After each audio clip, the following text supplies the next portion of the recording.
No more trial? Better not still be saying trial. I have to ask for my money back.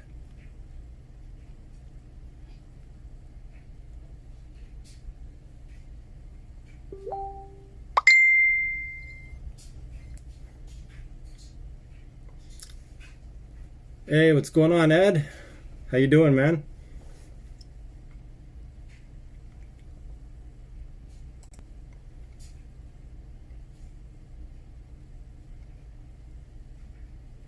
All right. Yeah, all right. So I think what happened was I registered it on my laptop upstairs. They gave me two registration codes, and I forgot to do it on the desktop that's down here in the basement that I'm using now. So thanks for pointing that out, Miguel, or I would not have even known because it's not saying anything on my end. I hear nothing. So I wouldn't have had any clue whatsoever.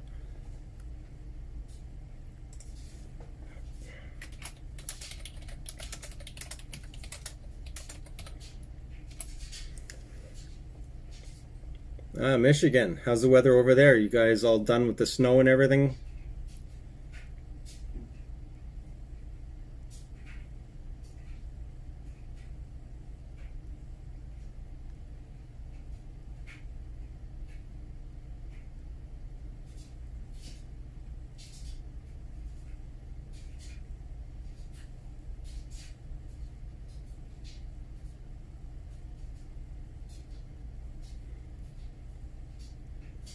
Last night?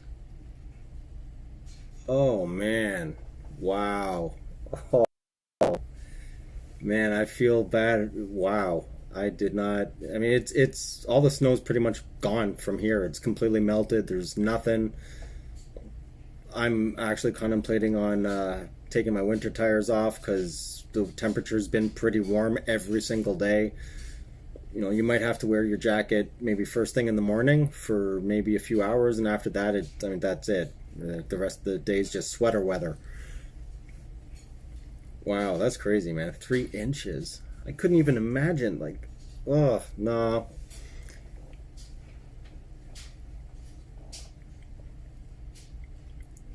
Oh man, wow. Oh boy, that's crazy.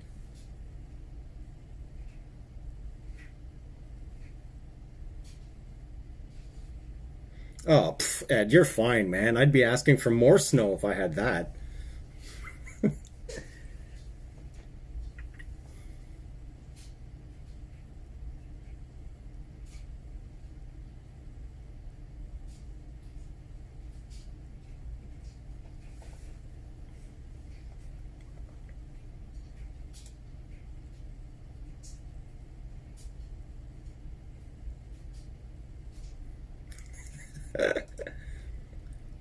Yeah, stark contrast to the car I had before, Saab 95 Aero. Actually was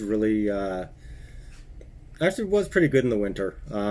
My Genesis now, because it's rear wheel drive, it's taking a bit of getting used to, but dump some weight in the trunk and you're good to go. But then as soon as it starts to dry up and there's no more snow, the car drives really, really weird. It wanders all over the place because there's no weight in the front. It's terrible. So I took everything out.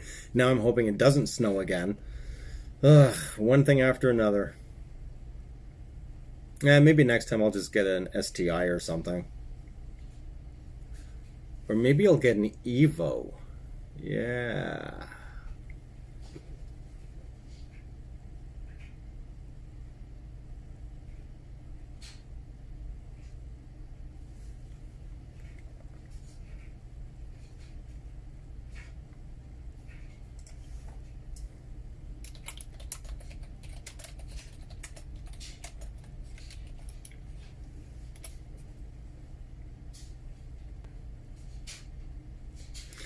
Hey, what's up, Steve? Yeah, so apparently with the K33, pre-orders should begin next week. I have been chatting with one of the subscribers. He's self-proclaimed as my super fan. He's been doing a lot of digging in and stuff, and he was told from his camera store local to him in Texas that oh man, the price is going to be $19.99 US, and from there, the actual date the camera will be released is going to be April 23rd, which I believe Nokoshita Camera from Japan had stated the same thing. So it looks like the 23rd of April is going to be when the camera is officially available for purchase, and next week will be the opening for all the pre-ordering for the camera. So pre-order it early, and then I guess just wait until the 23rd for them to start getting shipped out. I've reached out to Camera Canada, which is Canada's largest retailer for Pentax, and they don't have any information as of yet. They told me to call back tomorrow, so I'm going to give them a shout again tomorrow, and hopefully I'll be able to get some concrete answer. What's going on, Armin? Don't worry, buddy. I saw you pop in there. I saw that. Can't leave anybody out.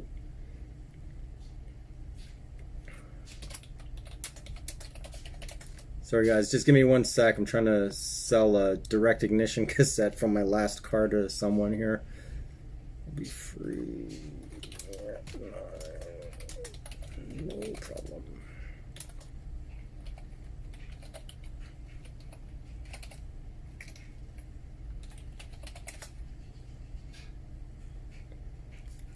All right, Miguel, no worries, man. You know how to get you know how to get a hold of me even if I'm not live.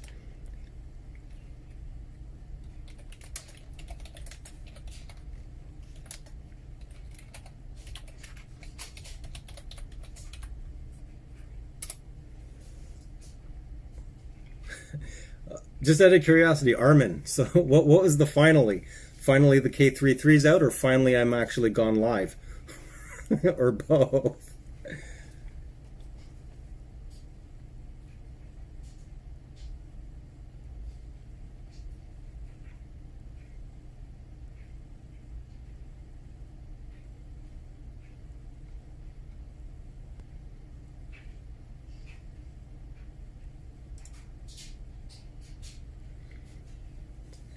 I went shopping for a couch today. Wow, that is that is a lot more difficult than you would actually think. We can't make up our mind as to what style, what kind, sectional, couch, love seat, and then measuring the space and figuring it all out. And oh man, there's just too many options. Too many options.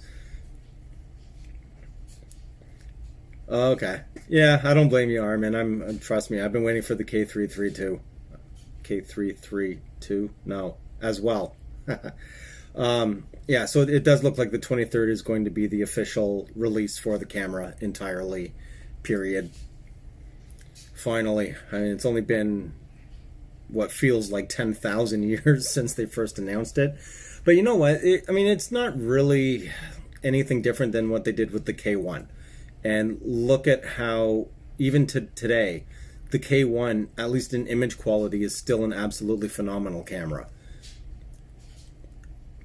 You know what, Armin? Like, I know what you're saying. It does seem like it is going to be insanely expensive, but until we officially know what the actual price is going to be by region, we really don't know.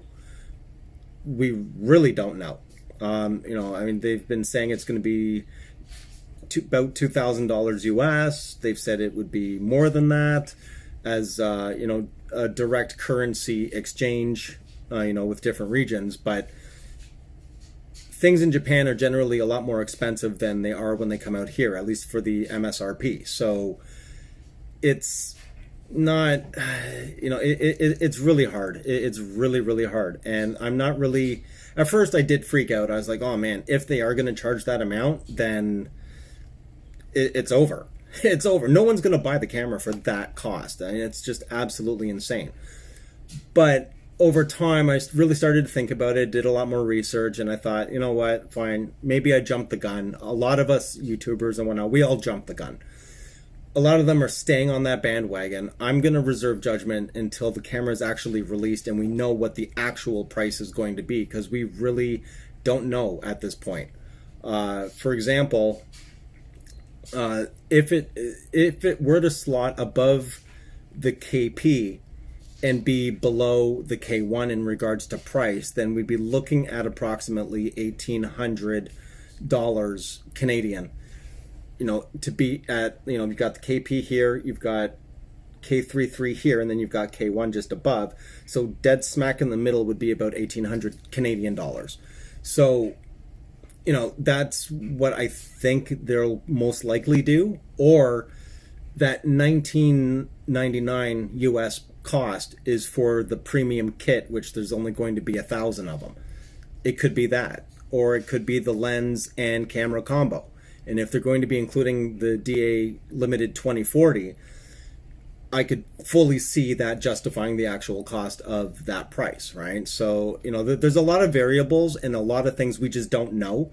So until it's actually out on the 23rd, or if they give the full cost next week for the pre-ordering, that's when we're actually going to know what the proper cost is going to be, at least for now, right? And just as usual, give it 6 months or so, the price is going to start coming down, just as it has with every other Pentax camera. So the initial launch is always more expensive, but in regards to what that cost is really going to be, we won't know until it's official.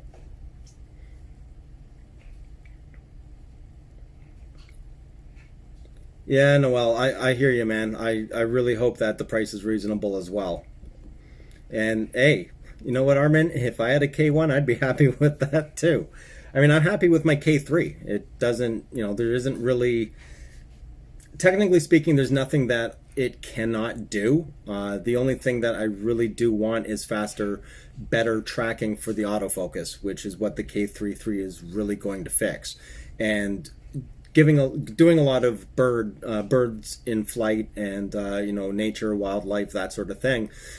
Given the times of day that the animals are more active, it's usually lower light. So I need something that actually has better, higher ISO in regards to the image quality. And the K33 just ticks all those boxes. That's my reason why I really, really have been waiting for that specific camera. But again, it comes down to the cost. I don't know what it's going to be when it actually comes out yet. Let's see here. What are you saying, Ed? My KP is about limit. Okay. Well, yeah. I mean, Ed, the KP is a phenomenal camera. It is. It really is a phenomenal camera. And as of right now, I mean, it pretty much is the low light king in regards to APS-C cameras. It's a baby K1 pretty much. So but for me, the buffer, 2 card slots, there was something I was very tempted, and I almost did pull the trigger on a K, but I held back because there's things with the K3 that I'm used to and I expect in a flagship, and it just the KP for myself personally just would have just missed the mark. And I know, and I have had memory cards fail.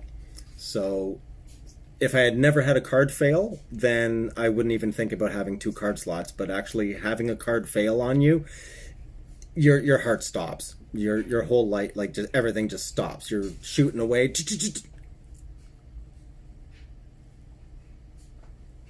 It's everything just stops. So I needed to avoid that.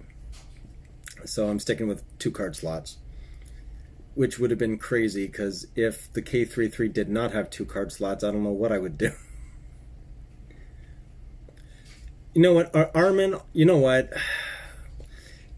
It all depends. Okay, so if you already have a KP, depending on what it is that you actually shoot, right? Like, do you shoot a lot of high-speed action type of shots, birds in flight, things like that? Or are you more of a casual user, shooting, landscapes and some family stuff here and there, your kids, that sort of thing, travel photography? If that's what you're shooting, I would honestly just stick with the KP. The bells and whistles that are on the K33 they're not something that you're really going to notice in regards to those specific types of photography that I just mentioned. But if you do absolutely require something that is a much faster camera, burst rate is faster, buffer's better, faster autofocus, things like that, then if the KP is preventing you from being able to achieve what you're trying to do, if it's getting in your way, then it's obviously not the right camera for you. But if you haven't had any issues with the KP and you're thinking about selling it just for the sake of getting another camera, I would honestly just stick with the KP. I would. That's why I still have a K3 and a K30. Yeah, Noel. Okay, so you get it, man. Yeah, definitely need 2 card slots. You always have to have a backup, and you need a backup of the backup. Yeah, so, K3. And my K30, which is now my vintage lens camera. Just having fun with that,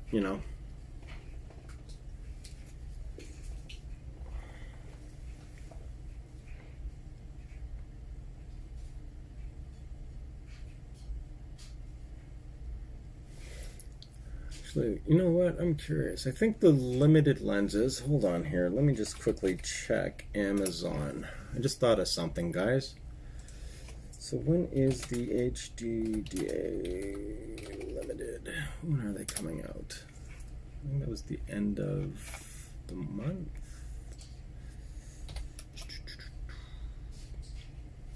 Oh, Ed, you got the red one, eh? Nice.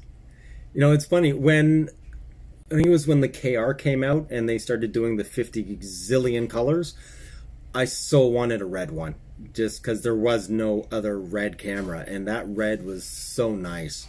For the longest time I wanted a red one, and then eventually over time I got the KP and Stormtrooper white, and I've been happy. Hey, what's going on, Will? Any snow over by you too? Or is it all clear now?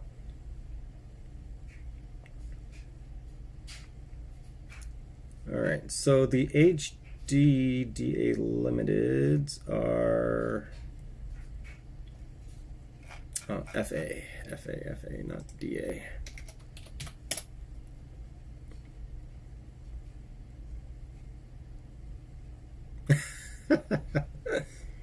That's cool, Will. Alright, yeah, it's all the snow's pretty much clear here too. It's been actually really nice. What's going on, Lewis? Let's see, the K5-2S. It's funny. Let me tell you something. So when I was looking at the K3, it was a difficult decision because I went on DxO and I looked at the numbers for the K5 series, and the K5 had better dynamic range and had better imaging. The one thing that was neck and neck was the high ISO. As DxO puts it, the highest ISO you can use before noise reduction or quality loss in the image quality, right? So when I was looking at them, the one thing was the two things. The dual card slots and the megapixels was the only reason why I did not grab a K5, which is absolutely remarkable seeing as how old the K5 is, and even to today, it is still a phenomenal camera in regards to the image quality, and it's all... I mean, Pentax seems to be able to use the exact same sensor everyone else is using. I don't know what kind of abracadabra magic they throw in there. I have no idea what it is. Fairy dust or something, I don't know. But they seem to be able to extract way more image quality with less noise than any other brand with the exact same sensor. It's crazy. I mean, they're even older cameras, and they're still holding up today in regards to the image quality. Yeah, it pretty much is timeless, and the design carried through from the K7 to the K5 to the K5-2, K5-2S, K3, K3-2. Now it's being reinterpreted into the K3 Mark III, but it's all based on that initial design. It's amazing.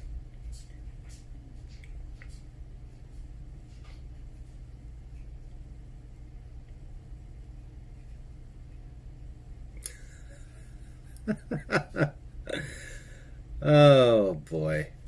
No, I don't have a K70. However, I was speaking with Lee Iverson, and he had actually mentioned that he checked his K70 and noticed that the options that are on the K3 are missing from the K70. And I know it's the same with my K30 as well. The video that I did do, I'm speaking to Duck Fan, just in case you guys were wondering who on earth I'm talking to. The video that I did, there may be some additional options that are only available in the K3, but those options still, they should be available, most of them, like the auto, I believe, or normal.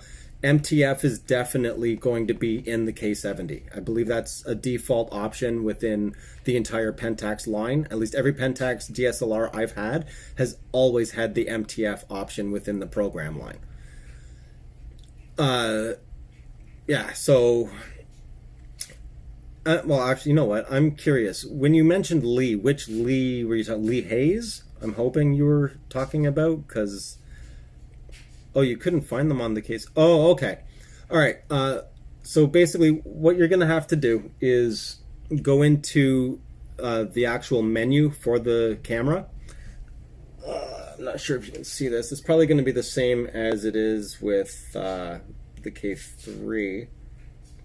So when you go into the menu, at least on this one, it's, I don't know if you can see that. Wait for this to pop up here. So basically, right within the actual menu, oh no, you're not going to be able to see that. All right. There is an option for program line. You'll just have to scroll through the menu in order to actually find that. In the K3, it's the second, in the camera settings, it's the number 2. And then you're looking for program line. It is a menu item, so you will have to actually dive into the menu in order to find it. Yeah, I mean, I could ask Lee if, you know what? Actually, let me see if he's on right now. Actually, give me one sec. See, that's the thing. I like to try to help people right away. When I can. When I can. You don't see a setting for program line case 70. Are you in, you have an autofocus lens attached to it? Because it only works if you have an autofocus lens that has electronic connections on it. If you don't have one, then you will never find the menu. It completely disappears. And yes, Noel, I agree with you. The ergonomics are absolutely beautiful. Even the K30. Like, Pentax ergonomics are just great. I mean, everything just fits. It just, they're great.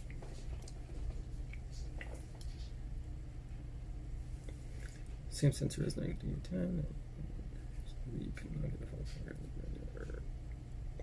Yeah, and that's exactly right, Will. I mean, like I said, the K1's been around for a while, and it's still, image quality wise, dynamic range wise, high ISO wise, like it's untouchable right now. Which is making people really confused in regards to what the K33 can do with what's been shown, because now everyone's like, oh man, what's the K13 going to be like? It's going to be like something NASA would use. I mean, it just, how could it get, yeah, it's going to be crazy. I'm really, really hoping that this new direction that Pentax is going in is really going to push them and just elevate them back up to the top. It's going to be good for everybody. Competition is always good, and Pentax needs to get back on top.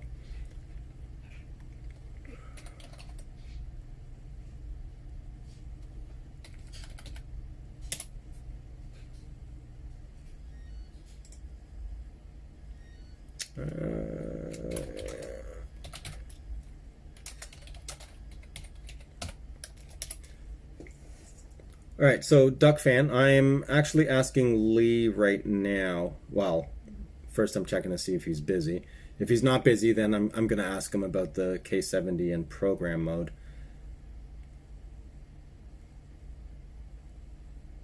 And he's answering me now. And let's see what he says. He's saying, right now it's just the dots he's typing.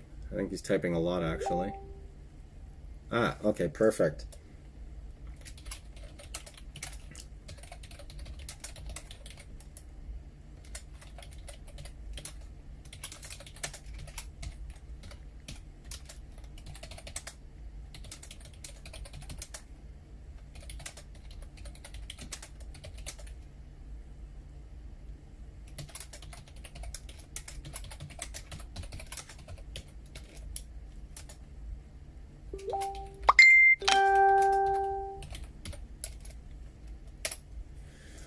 All right, let's see. Okay, what did I miss here? I saw some typing going on. K1's got to say, okay, so if you day 24, that'd be great.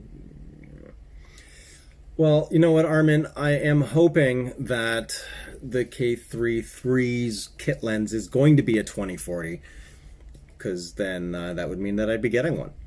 But we'll have to wait and see. Ah, what's up, Rod? Welcome, welcome, welcome. Welcome to the Nuthouse, buddy. No problem, Duck Fan. All right, so Duck Fan, Lee's actually going to grab his K70 right now, just to take a look and see exactly where those options actually are. I don't think he's used them before. Yeah, you know what, Will?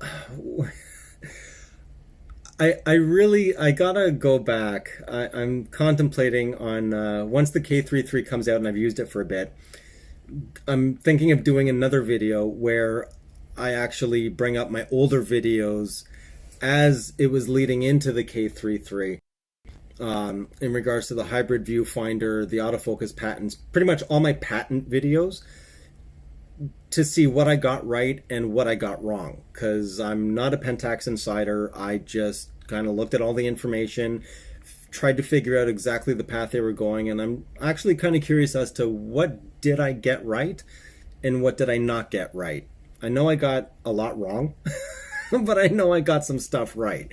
But I got to go back, and it'll be an interesting video just to see, because it was what, a year ago or so, somewhere around there.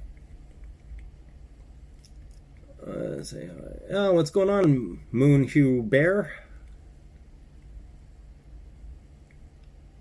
Oh man, yeah, dude, you gotta go to sleep, man. Wow, it's 2:30 in the morning in Moscow. Oh wow, I didn't realize there was that much of a time difference.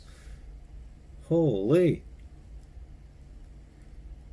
When in live view, peak focus, hit back button, focus, and it exits peak focus. Really? When you hit the back button? Huh.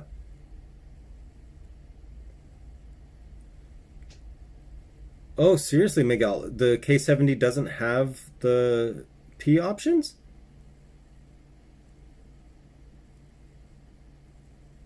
Wow. That that's really weird. You're sure it doesn't have it at all?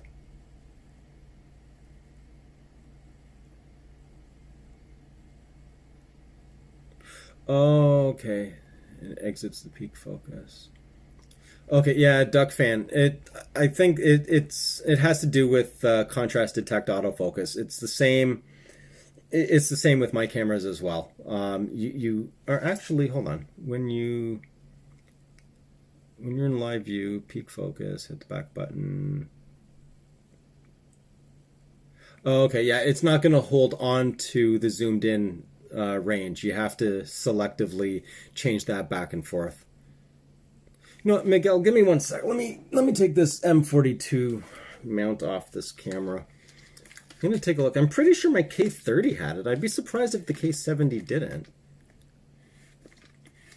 Yeah, Moonhue Bear. What we're trying to figure out though is the options, like setting the options within P mode in regards to MTF and depth of field. You know, the actual options within P mode. Where are those on the K70?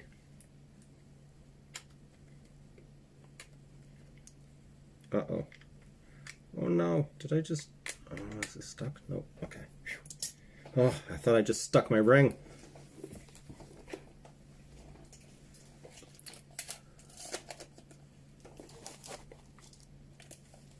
Alright, let's see. Do. Okay, so if I'm in P mode...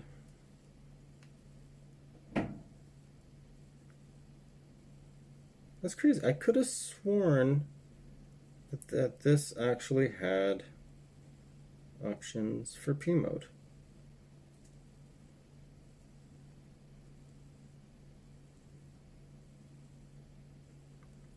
I guess not. I am mistaken. It's been a long time since I've actually gone in here.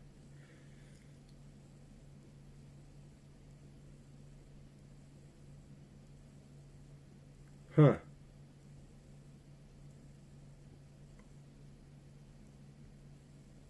I was pretty sure that it actually had it. It looks like it doesn't. Well, at least the K30 doesn't, which means the K50 doesn't, because I'm using K50 firmware on my K30.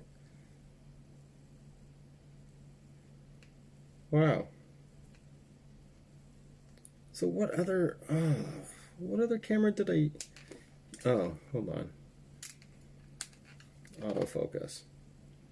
Now let's see. Nope. Hmm.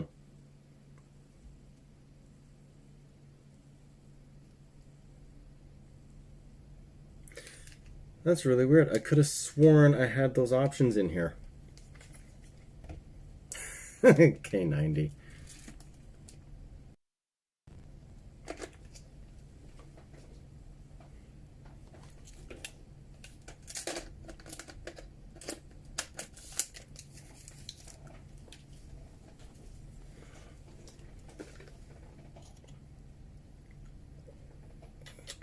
Back in here.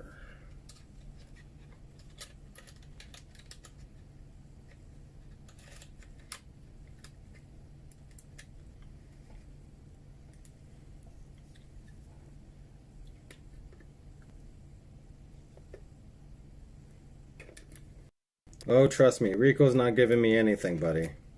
They will never give me anything.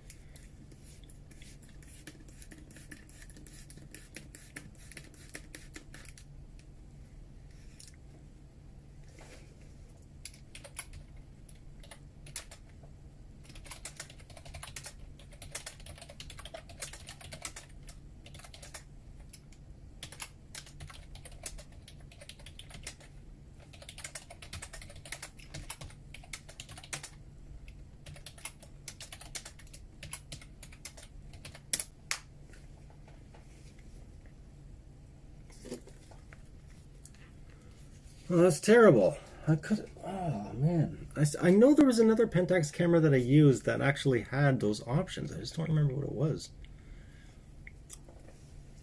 Oh, what's happening, Indra?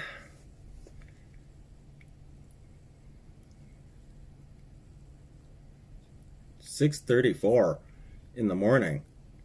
Wow.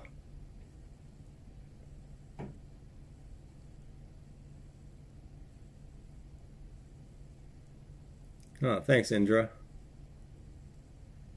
No, Duck fan, I don't have the 1685 yet. One thing at a time.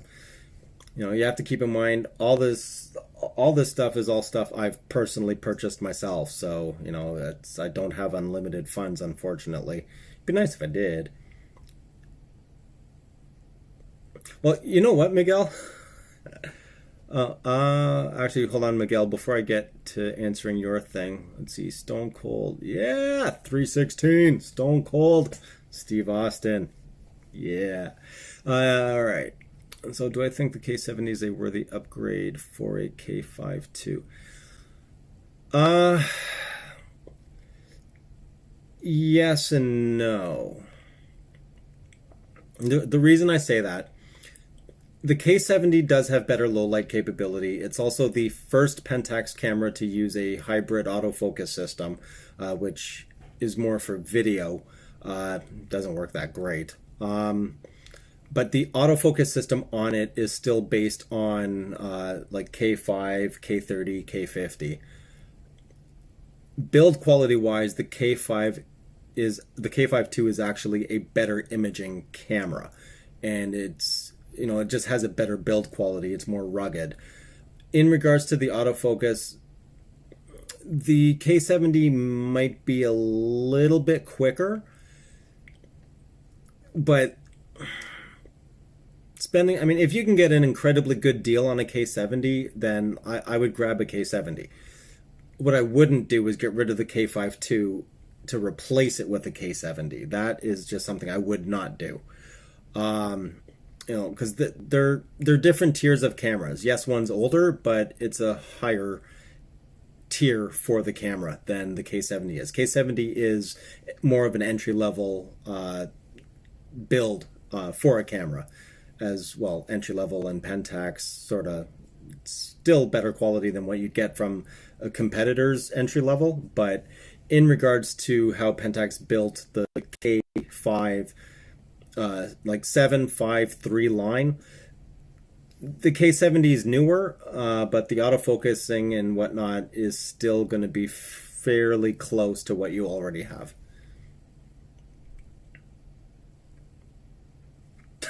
Stop it, Rod. Don't want my subscribers to knock themselves out.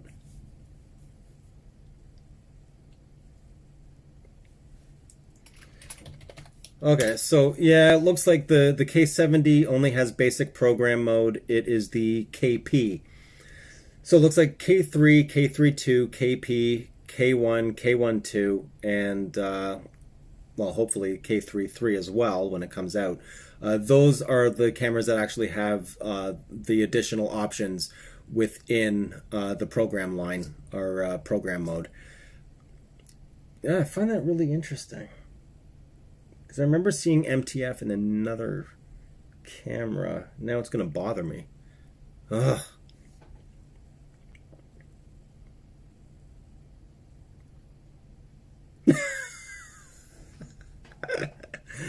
Okay. Yeah, Steve Austin was a wrestler who had a huge following. Hey, what's up, Jack? I'm not going to continue that though, because I'm not going to agree with that. I'm not sure you don't actually suck at stuff. I'm sure you're pretty good. All right, so Miguel, let me get back to where you were. This is getting more difficult than I thought it would be. All right, I would say K5, 10, okay.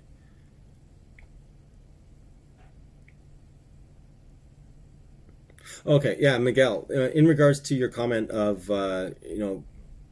YouTubers that dedicate to Pentax should at least have a tester. It's interesting because I actually did reach out to Rico and I asked them specifically if there were any cameras available, and I mentioned the fact that, I did mention the fact that I do have subscribers that want to spend their money to buy the K33, but they want to make sure before they do that. So they are waiting for my opinion in regards to the camera. And Pentax told me flat out that no, they do not have cameras available to do that, at least at that point. A few days later, there was an announcement of a new Canadian Pentax ambassador who was now shooting with the K3 Mark III. So, I didn't bother messaging them again. I just kind of took it as, okay, I get it. And to be fair, some of my videos have been a little harsh in regards to Pentax. So I'm sure that didn't help either. But, the truth is the truth, and sometimes the truth hurts. And I'm not going to stand idly by and just sugarcoat everything. I mean, if something is an issue, then I'm going to call it out. It's an issue. If it's not an issue, it's not. I give praise where it's due, and where things should be improved and are frustrating, I will voice that as well, right? So I don't think I was the target market for them giving out a camera to try out. I probably scared them off. K10 less than 5 in primo condition. You know what, Duck Fan? I had a K200D and I sold it. I think about a month after I sold it, I thought about it and I was like, I should not have sold that camera. The CCD colors that camera actually had, I can come close to replicating it with the newer cameras with the CMOS sensor, but it's still not the same as a CCD sensor. I really, really do miss those colors. So I would actually hang on to the K10.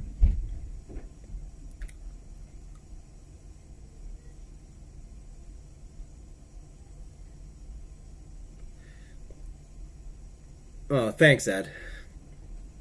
Yeah, Armin. Here's the thing. Sigma's lenses are good. The problem is there seems to be a lack of consistency across their whole entire lens range. For example, like 10 people can buy 7200 2.8. Out of those 10 people, maybe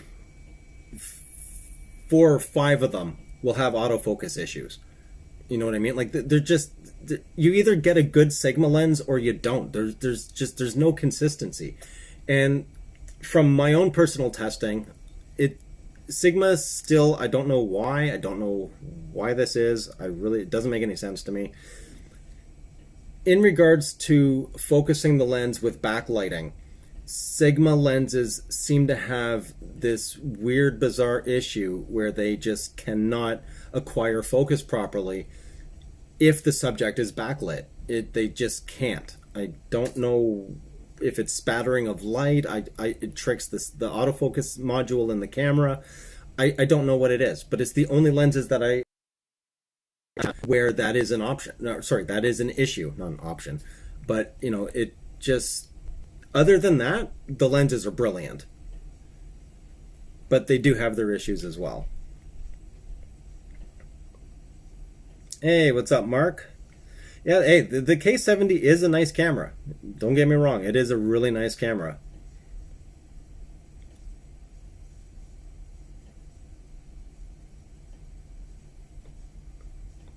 Yeah, well, you can calibrate them, yes, Armin. You can calibrate them. However, it still doesn't fix the backlighting focus issue, right? So you kind of have to know the lens you have and shoot around the lens's limitations. I just was not expecting multiple Sigma lenses that I've used to actually have that issue, and it wasn't just a one-off.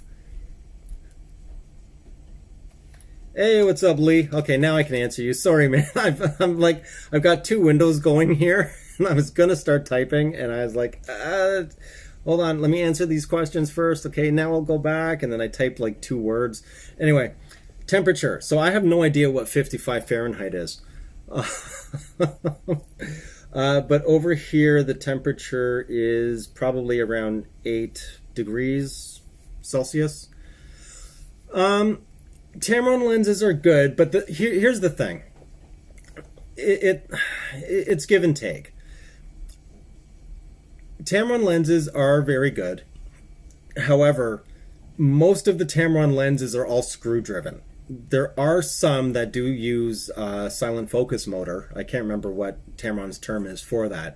But in comparing Tamron versus Sigma, there are more Sigma lenses made for Pentax that use a silent focus motor, the Sigma HSM system, than there is for Tamron, right? So it's give and take, and and the other thing too, on a lot of the Tamron lenses, they seem to be sharper. If we're talking about a zoom lens, right? So say for example a 7200. The Tamron lenses will be sharper from, say, 70 to 100 or something like that. And then the Sigmas, they're sharper from like 80 to 150. But then they both kind of fall off a bit. And I've also heard and read, through a gazillion reviews, when I was shopping for either a Tamron or a Sigma lens, I chose Sigma because the chromatic aberrations were actually less on the Sigma than they were on the Tamron. So I took the chance, hoping that the focus would be good. I got lucky in regards to the Sigma focus issues. But it's give and take. I mean, it's, if you want to my opinion, if you want the highest quality in regards to a lens that's for your system, then get the first party lens. But at the same time, they're exorbitantly expensive compared to the third parties, right? So, just if you're gonna buy anything, then what I would actually do is look for some kind of return policy. If there is something wrong with it, you got to always cover yourself, no matter what. Yeah. Oh, so Lee Hayes, I was going to ask you if you have any snow over there, but I know you don't, so I'm not even going to bother.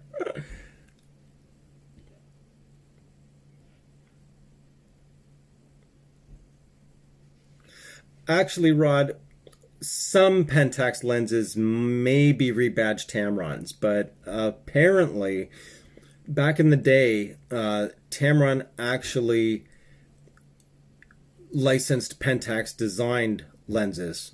At least from I can't remember where I found that article, but it did go back and forth. However, I know the new 7210, that lens does seem to be a rebadged Tamron.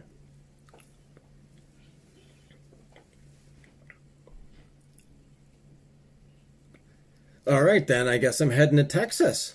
It's nice and warm there. I gotta go. Gotta head over there.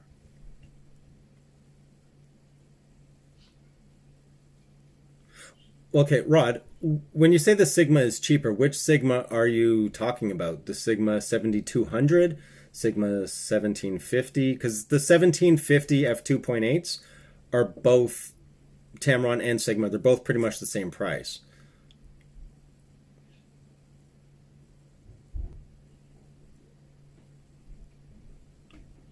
Okay, Miguel. So the 18250 is a rebadged Tamron, or it's a Pentax lens rebadged for Tamron. Because this is what I've heard. Not necessarily the exact design. Okay. Because all right, thanks, Noel. From what I've read and heard, it's a licensing thing. So either Tamron is selling the licensing to Pentax, or Pentax has sold licensing to Tamron. I, like I said, I don't know. I'm not a Pentax insider. I don't know the whole story. I don't know how much truth there is to each way. But regardless, as long as we get good lenses, I honestly don't care where they come from. But the one thing I think would really set Pentax over the top, though, is if they came back out with a Takumar line. That just that name has so much history, and I guess the wow factor. So if Pentax were to make a super limited line of Takumar limiteds or something like that, they could charge pretty much whatever they want, and there would still be people who would buy them, even collectors, just because make limited runs of say 100 of these, 200 of those, charge Leica prices. Pentax would make their money quick. I would not buy one because I'm not going to pay that kind of money.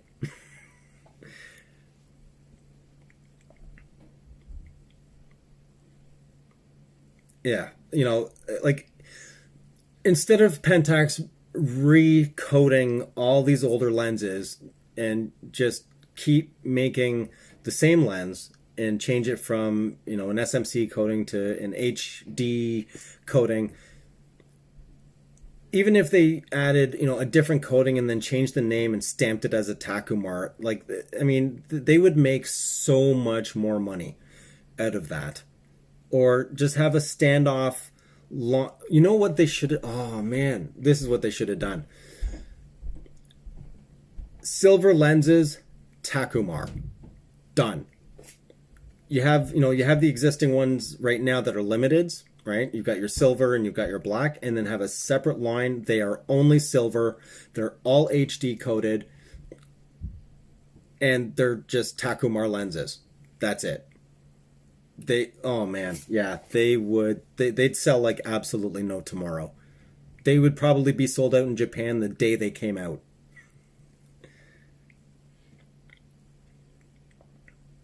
Holy macro. Doug, you've got nine Takumars?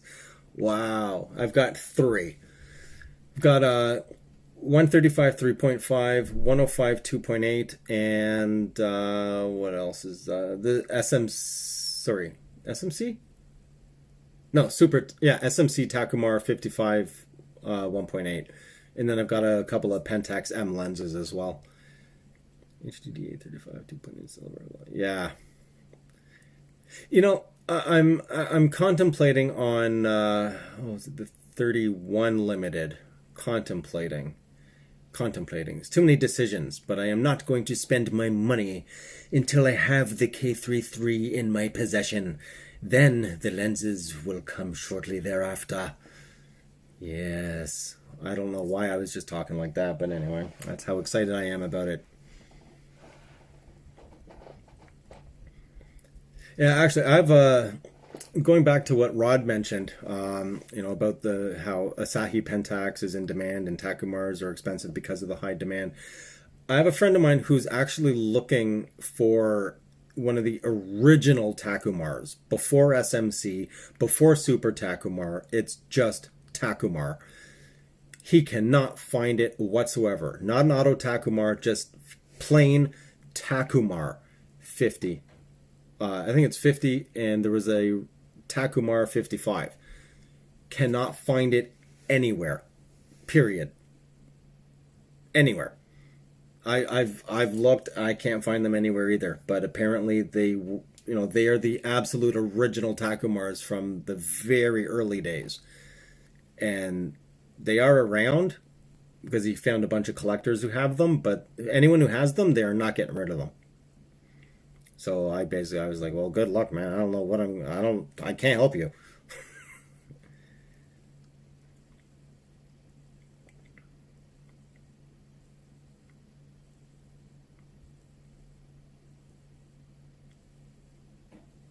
Are you serious, Rod? Like an original Takumar? How much are they asking?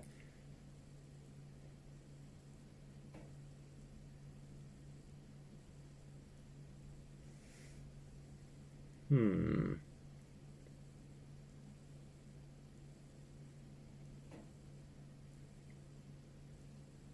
Do, do, do, do.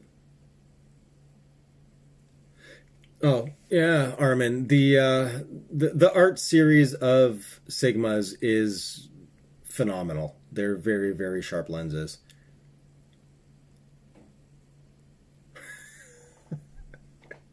See, Rod, told you. Anyone who has those original Takumars, no one's selling them. They're not for sale. I don't know how my buddy's going to get one. It's just not possible to find.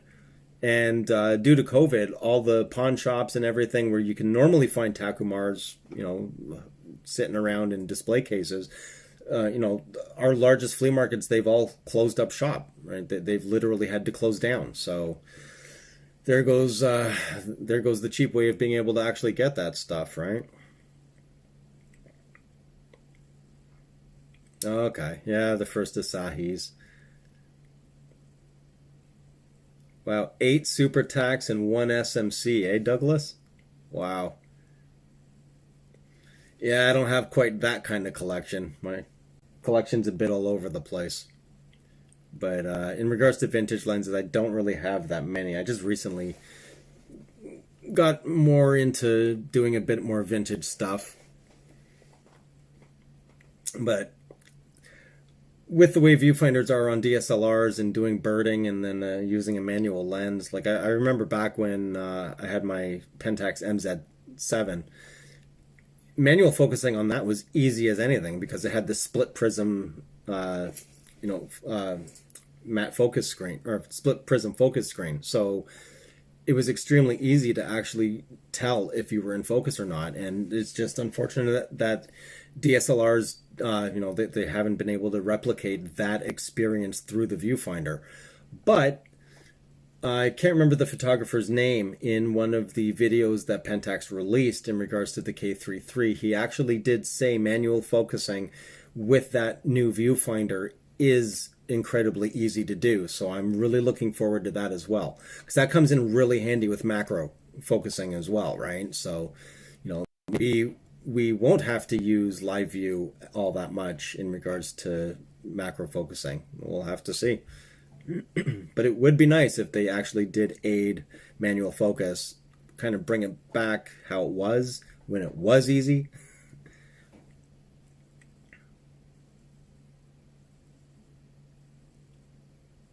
Nice. Uh, oh yeah, yeah. The IRIX 150 f2.8. Yeah, that lens is insane. That lens is insanely sharp. Like it's wow. And the out of focus rendering, that lens is absolutely phenomenal. Okay, so Mark's asking, are the Takumars hard to take apart? So you've got one where the aperture won't stop down. Oh, where the aperture won't stop down. Okay, when you're trying, all right, when you're trying to do, sorry, I just saw Lee Hayes's comment. Okay, so when you're trying to stop that aperture down, are you actually like, are you holding it in your hand or is it mounted to the camera? Because it may have the pin on the back, and if that pin isn't depressed in, it may come down to the type of adapter that you're using on your camera. Because if that pin is not pressed down, it won't let you change the aperture, I don't believe. That's it's okay. Yeah, Lee, that is a very intriguing idea. I actually did not think about doing a K3 live release party when it happens on the 23rd. So I'd have to take a day off. Or wait, so if it's on the 23rd, oh well, here's the other question. So if the actual release is the 23rd, does that mean the 23rd in Japan? So over here would be the 22nd? Or would that be the 23rd globally, no matter where? Yeah. I wonder how, they don't specify under what zone the 23rd is, right? But yeah, live release party? Nah, I may be a day or two later. But yeah, when I do get that camera, you know what? That is a very good idea. Just do the whole reveal and do it live. And then people can ask me everything they want. And I'll be like, all right, so what we're going to do here is we're going to go around and we're going to replicate what Pentax did with the Touch and Try series at CP Plus Online. So here you go with the snazzy camera. And then I'll just start. Yeah, it'll be fun. It'll be fun. It'll be great. Yeah, you know what? I think I'm going to do it. As soon as I get that camera, here's the box. All right, go live, wait for some people, and then, all right, here we go. Thanks for the idea, man. You going to do one too? All right, so SMCM for $30. Instantly better photographer. Oh, man, Doug Fan, you're funny. But yeah, you know what? Like the vintage lenses, I don't know what it is with them. The way they render things and that whole 3D effect, they're absolutely amazing. Like to think that they're from way back when, and then looking at the lenses we have now, and especially if you look at the sizes, right? Like looking at a 55 1.8. And then looking at a 51.8, and then looking at like 85 1.8, or I just look at the monstrous sizes of the newer lenses. It's absolutely incredible. Like I don't get it. All right, so let's do two of the SMC. Okay, K and M versions of the 120. Oh, 120. Huh.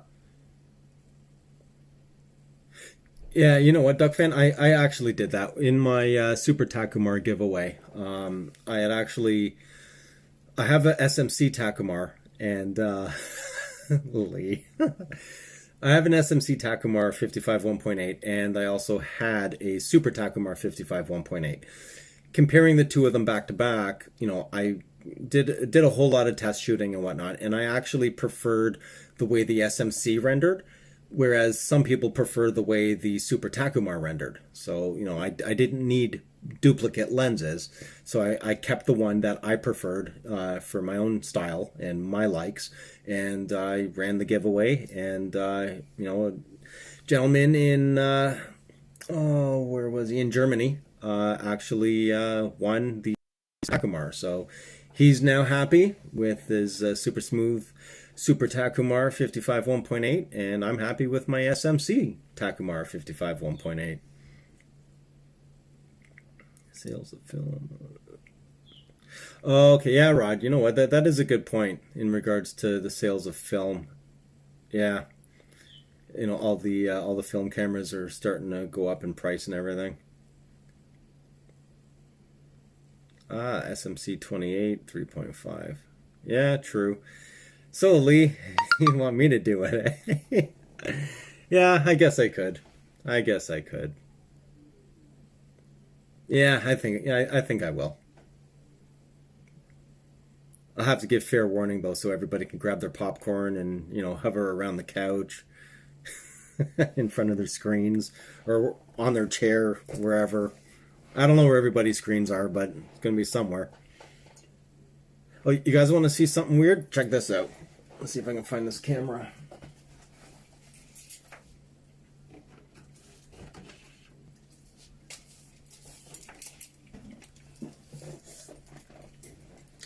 I have, it's not Pentax, but what is this? Is this blacks? No. I mean, how do I even open this? Uh-oh. Film open. Open. Why can't I open this? Is it busted? Oh, there we go. That's for the film. Okay, I want the film. How do I open it? Oh, there. Black's 2000 disc camera. Check this out.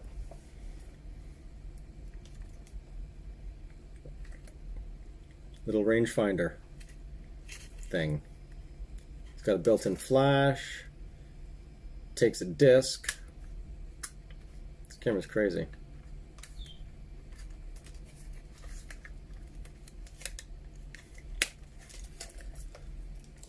I got a few bizarre vintage things here.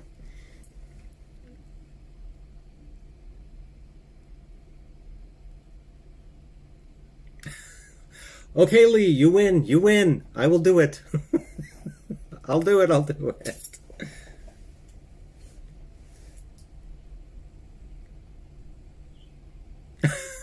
Oh, Miguel. Hi to the wife of Miguel. What are you guys having for dinner?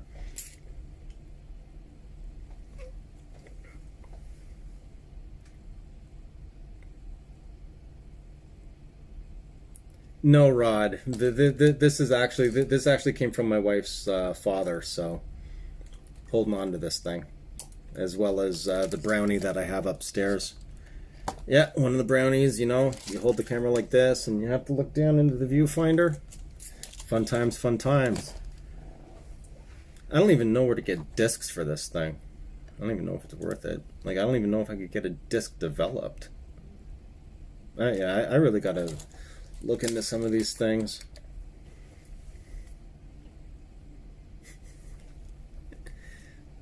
Oh, geez, Lee Hayes, so demanding. Do it. Do it. I will. That's gonna be... You know what?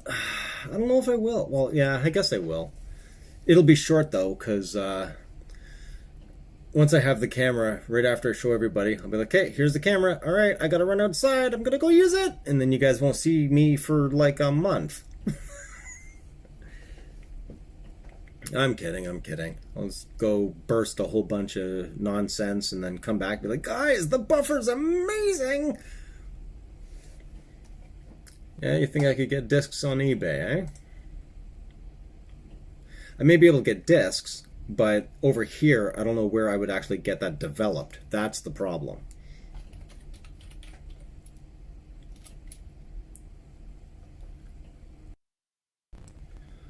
Alright, let's see here. What is this? Blacks 2000 disc. Uh,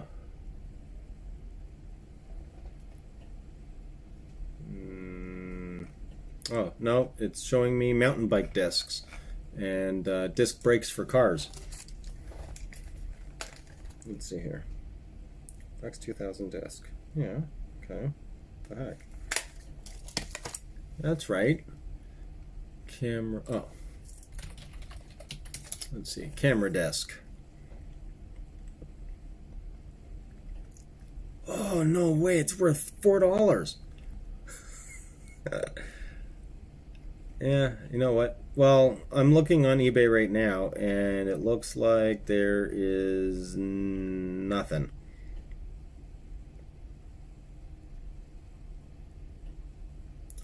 Man, Rod, I don't know, man. I'm in Canada. I don't know about what's in the States. Remember the lab in Kansas. What lab? Does lab have a name, or is the lab the name? That would be a cool name. Just call it the lab. What do you do here? Well, we're a lab. Nobody knew. It's like in the show Prison Break. You know, the enemy people, whatever, the villains of the show. You know, the company was called The Company. The end. What do they do? Well, they're a company. Yeah, that's a good idea. Keep everything on the down low. Ooh, there's another one. Kodak Disc 2000, non-tested with box. $20. Oh, okay, plus $50 shipping. Dwayne's. Huh. Dwayne's camera. Dwayne's camera lab. Dwayne's photo? Yeah, it's gotta be. Yeah, on Parsons Street. Shop and develop. Well, you know what? It doesn't even really make any difference because I can't find discs for this camera anyway. So there goes that.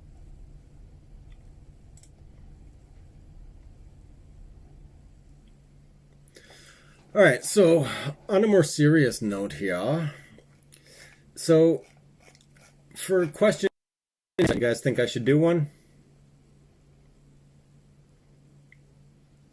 Like just do another, I'm not going to do it right this second, but it, oh my God, Rod, stop.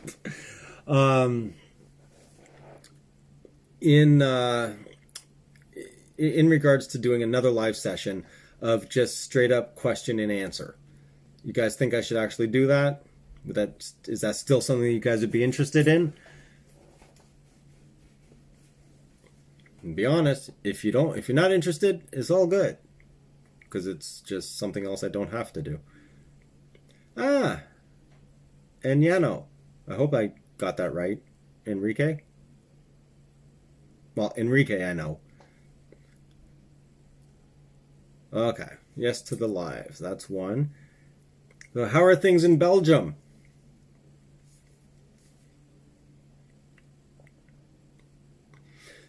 Okay, so going way back towards the beginning of the live.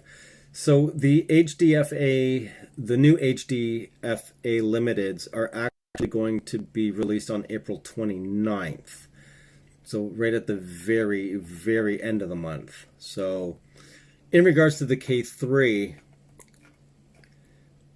it does, I can see it actually being released on the 23rd. If not, then the 29th. Around the same time frame as the new HD FA Limiteds. Even though they're FA Limiteds, but I could see that timing actually being done somewhat on purpose. You know, just to drive more hype for more products for people to spend within the Pentax ecosystem, right? So, yeah, right now, Duck Fan, there's nothing about the 1650 2.8 PLM lens yet, unless it's going to be a surprise when the K33 actually comes out. But as of anything official or even rumor official, there really hasn't been anything stated whatsoever about the 1650. All right, so I will, if I do another live session, well, I mean, when I do, I will do one. So when I do another live session, I will actually plan it out properly and make an announcement probably a week beforehand so that everybody can be ready. I just have to make sure there's nothing happening at the home, that might pull me away. But yes, I will definitely announce it. Well, Rod, I'm not going to do a live session doing a photo shoot because data out here costs a lot. I might be able to do it. I'll have to see. I'll have to really take a look at how much data I have remaining. It would not be a very long live stream. It would be pretty short. But yeah, that is a possibility. I could do that. That would actually be interesting. Yeah, I guess I could take a tripod, use my gimbal, have it all set up, and then have me. Yeah, you know what? I think it actually. I think I could do it. And do a live every weekend. Well, no, Duck Fan. The vaccinations are actually not available yet for the general public out here in Canada. They're selectively giving the vaccinations to certain people. Right now it's elderly, first responders, and the retirement homes. Those are generally the people that are getting the vaccinations now. They're doing it by age. The more vulnerable get it first. Then I believe it's children. And then from there, once they get more vaccines available, because that's the other problem too, apparently there's a shortage. So once those arrive, then the general public will be notified when they can actually go get their vaccine. But as of right now, we just can't go to a place and just get it. It's basically by age. So no, I have not been vaccinated yet. I just stay home. That's pretty much it.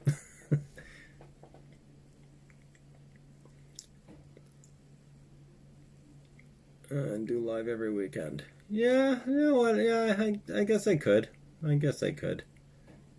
One live every weekend. So upload a video for the Saturday or the Sunday. Whichever day I don't upload the video, then just do a live session. Yeah, you know what? I could do that. Make it like a weekly thing, like a TV series.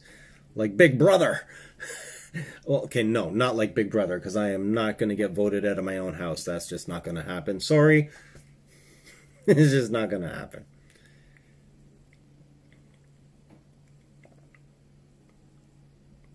Oh, thank you, and yeah, no, I appreciate it.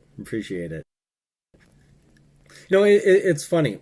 When I started this channel, my whole entire goal was actually just to do something in regards to giving back to the photographic community and just to help beginners to photography. So I made a couple of videos, and basically after I had made a few videos, and then I had a friend of mine that I was talking to a lot, and I was mentoring him in regards to photography. He would ask me a bunch of questions. I would create another video, which was actually specifically to help him. But because of the length of the videos, I had no way to actually share it with him, so I just added them to my YouTube channel and just sent him the link. And then he would ask me something else, so I would show him something else, and it just kept going back and forth, back and forth, back and forth. And it was through that, and he had actually gone out. He had purchased a Pentax camera. So, as I was helping him, he was saying that he was online, he was looking around, and he noticed that there really weren't any Pentax videos at the time really diving into the system to show how to actually go about using the modes and using the Pentax camera. And one of the things he mentioned was, if you look up stuff on Nikon and Canon, there's things as simple as how do you insert the battery into your camera? And there's a video for that. How do you turn on the camera? How do you press the shutter button? And he's like, dude, like there's nothing for Pentax. I'm like, that's not possible. There's got to be something. Come on, man. Like, really? So I started looking, and there were some Cameraville. They're all review videos, and the more I really looked more into it, there didn't seem, and Lee Hayes, I didn't know about you at the time, but there really weren't videos that, dove into the menu structure, into the menu system, that really, looked at how the different settings would affect your photography in regards to using a Pentax camera, because there are things that are unique to Pentax. So that's how this whole thing started. So after that, I started focusing. I was like, well, I already shoot Pentax, so why don't I just focus on the fact that I shoot Pentax? So that's how that whole thing happened. It was actually not my initial intention to have a Pentax biased, or not biased, but Pentax focused, YouTube channel. It just happened that just happened to be the road and the path that it ended up taking. So that's pretty much how that whole thing happened. It's been an interesting journey. Oh man, that's funny. Pentax users are smart enough to know how to insert a battery. Yeah, fair enough.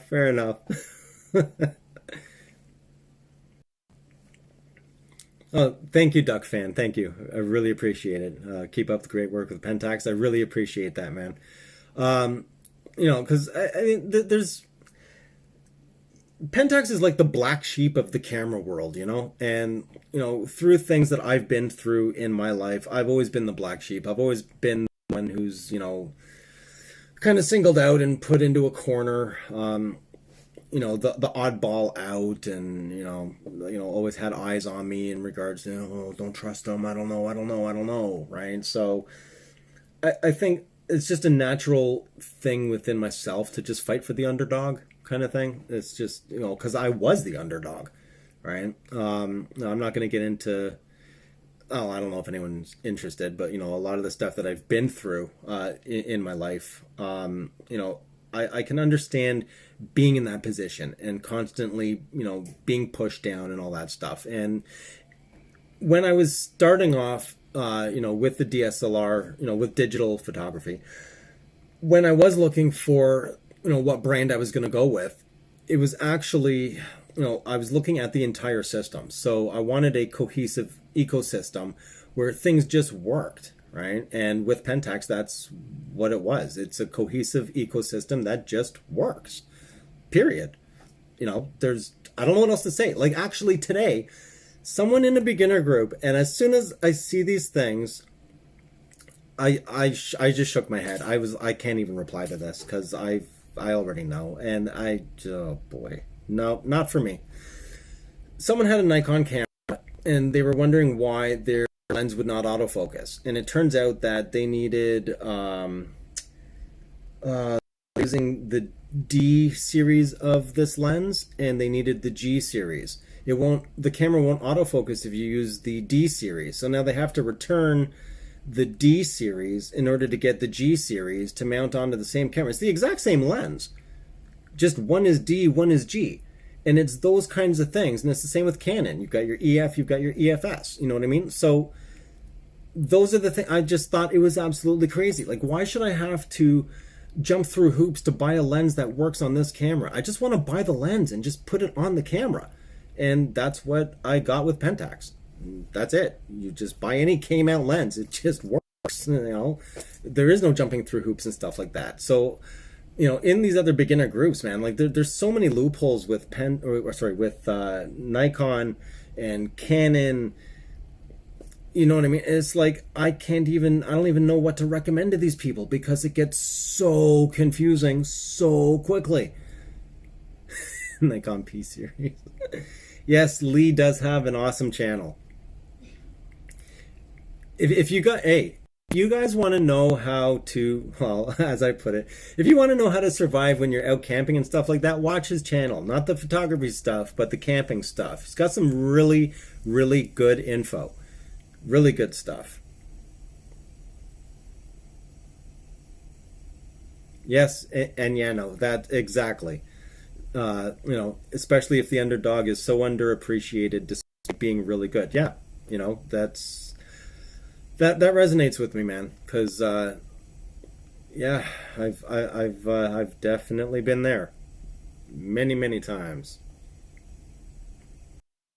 Like, believe it or not, true story.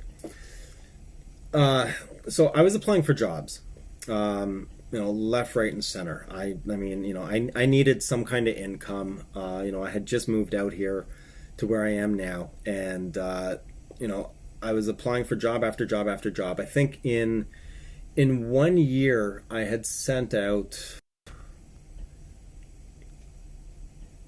Yeah, I think in 1 year I sent out over 500 resumes. Like, I'm not even exaggerating. I literally sent out about 500 resumes in 1 year. Did not get one call back. So next 3 months, I just kept pumping out resumes. Did not get a call back. So I decided to do a test, and instead of using my actual name of Kobe Mercury Clark, I actually changed my name on the resume, and I created a whole new email address, and I decided to just use part of my last name and one of my middle names. So I used David Clark. I got a phone call the same day I sent the resume out. And as soon as I got to I was qualified for the position entirely. The second I walked into the guy's office, just ignored me. And then eventually he walks over, he's like, "Can I help you?" I'm like, "Yeah, I'm here for my interview." Right? Like, got the whole interview thing down. And he's like, "Oh, you're David?" "Yes." And just kind of looked at me. "Really?" Like, "Yes." Hmm. Right, my office. Dude made every excuse possible not to give me the job. Every excuse. And, so, yeah. And yeah, no, like what you said, like that resonates with me, because like I've always like situations like that. It's like, I'm fully qualified. I'm just as good as anyone else that you would bring through that door. Just as good. But before I'm even given a chance, you're already shutting me out. You know what I mean? So yeah, like I know that's exactly how it seems the industry is with Pentax. So yeah, I get it, man. I get it. There you go. I know some of you guys are probably waiting for that. Oh man, no official distributor in Belgium at all anymore, eh? Ooh, yeah, Miguel. 3 pillars of Pentax.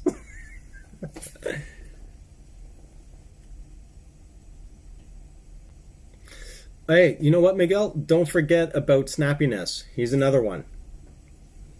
4 pillars. There you go. Hey, that's it. 1, 2, 3, 4. Full support. Structured, Yeah.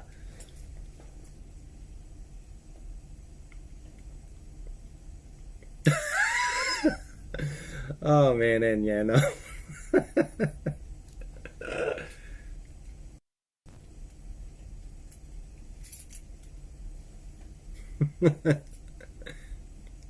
Oh, don't worry, man. Trust me. I've been through a heck of a lot more than that, and yeah, no, no one's holding me down. Nobody's holding me down.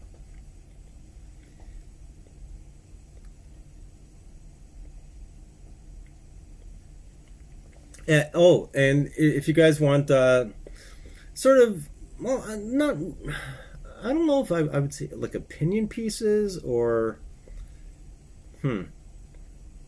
Well, I think his later stuff was opinion pieces. But if you want to watch some of his older videos with thoughts and whatnot in regards to the Pentax system, John Bloomfield's another one that you guys should check out if you haven't already. And oh yeah, Eddie Summers photography as well as well. I don't know if his channel is like Pentax specific, um, or but just as general photography. His oh man, what was it? His second last video, that was some cool. That was an entirely crazy video. Like I can't even explain it, man. Like just the music, the way he put it together, the speed of the fast forward element of it, the rotating as he's taking the picture. That oh man, you know what? What on earth? what on earth was that thing even called? Oh, it was so good. So good. It was like mesmerizing. It's one of the coolest photography videos I think I've seen.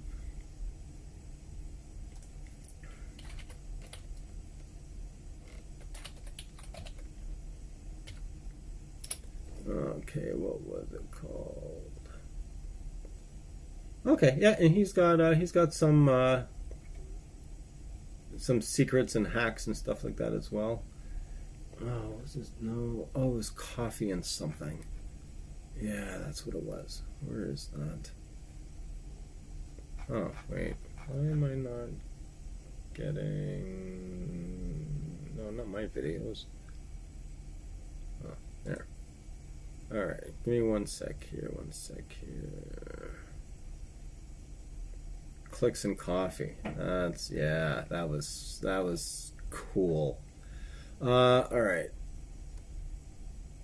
Let me see. Can I share this? I think I can. John Bloomfield's YouTube channel. That is.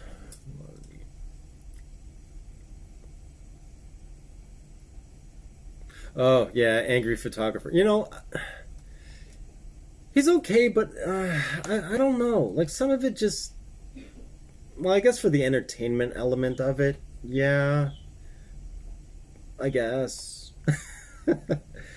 All right, so hold on one sec. Who was John Bloomfield? All right, let's get his link here. John J. Bloomfield. Boom. Okay, so his is. Okay, here is John Bloomfield's. Oh. No, that can't be right. Is that right? Oh, yeah. Okay. So that's John J. Bloomfield. And Eddie... Where is that? Oh yeah, this is the coolest video ever. Don't watch it right now though.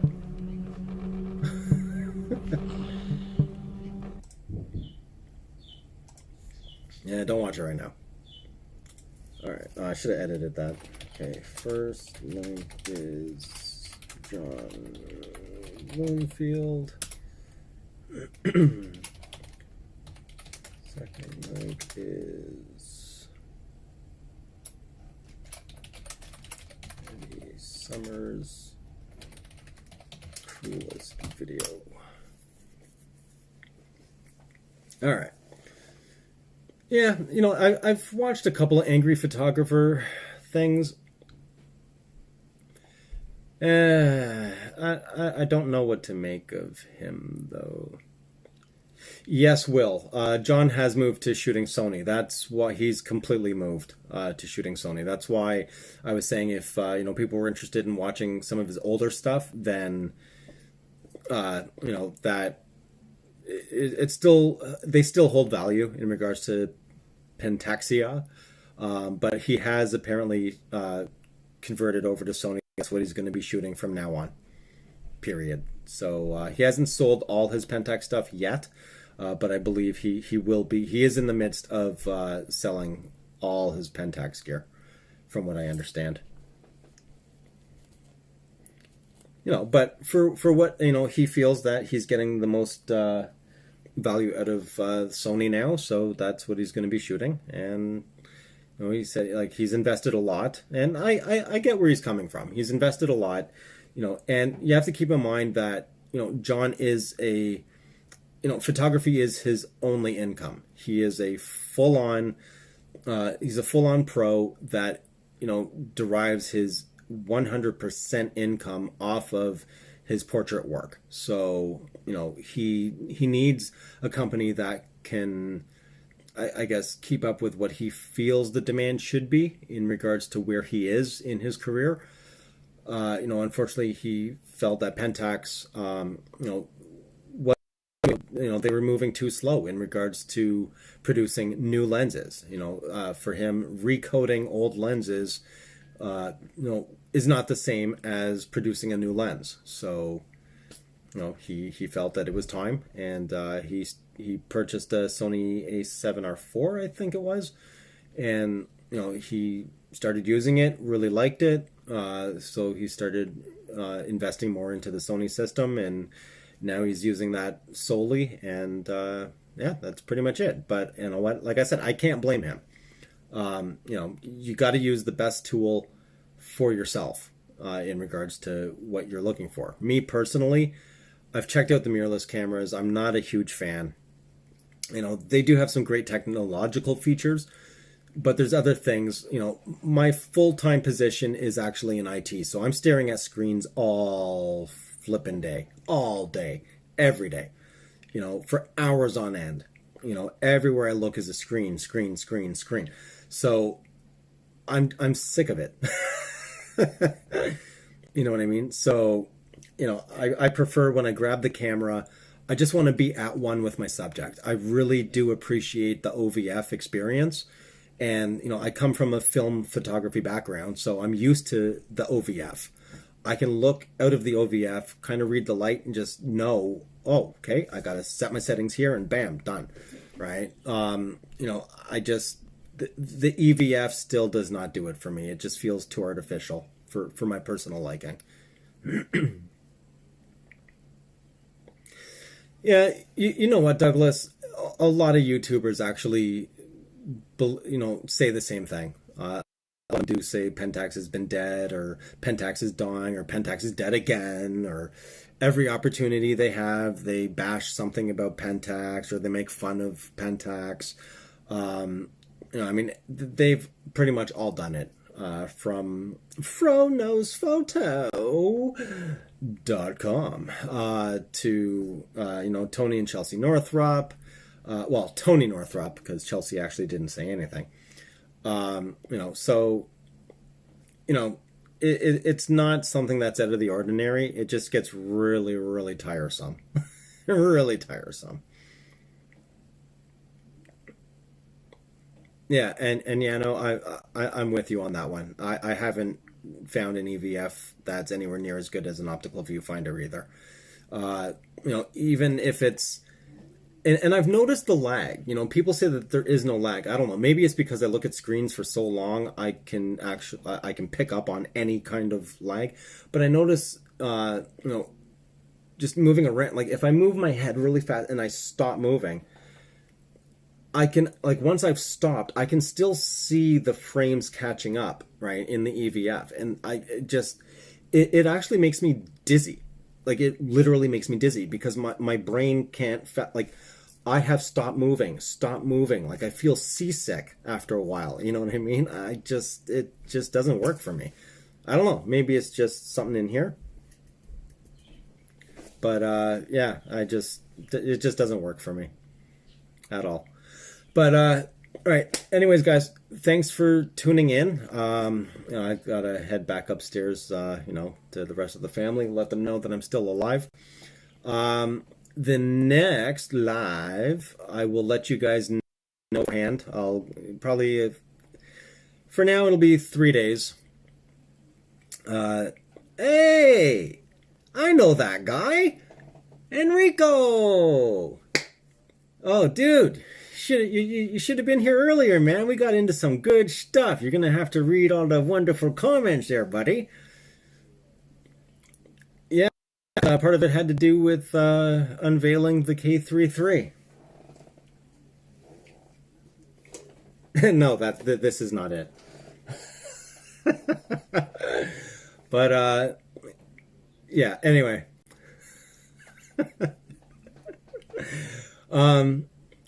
Yeah, so I will actually be doing a live unveiling of the K33 when I actually do get it. Ah, you were watching, you're just being silent. Oh, you sneaky.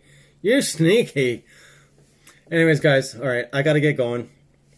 Belly's rumbling a little bit here, and I, don't want to have that come up on the microphone.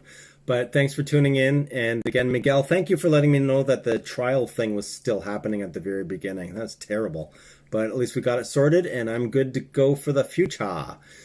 Oh, thanks, Enrico, and yeah, so that's pretty much it. I would, I'm not going to end this the way I would in regard to in regards to my actual videos, because that would be ridiculous. You guys have been commenting the whole time, right? You done know. All right, that's it. It's time to end the show. And yes, I will definitely heads up. Most likely, I'm going to have a pretty busy week, so I will probably do a heads up on Wednesday to block an hour or so in regards to, say, Saturday to actually do a live. Yeah, so should give you guys 3 days or so.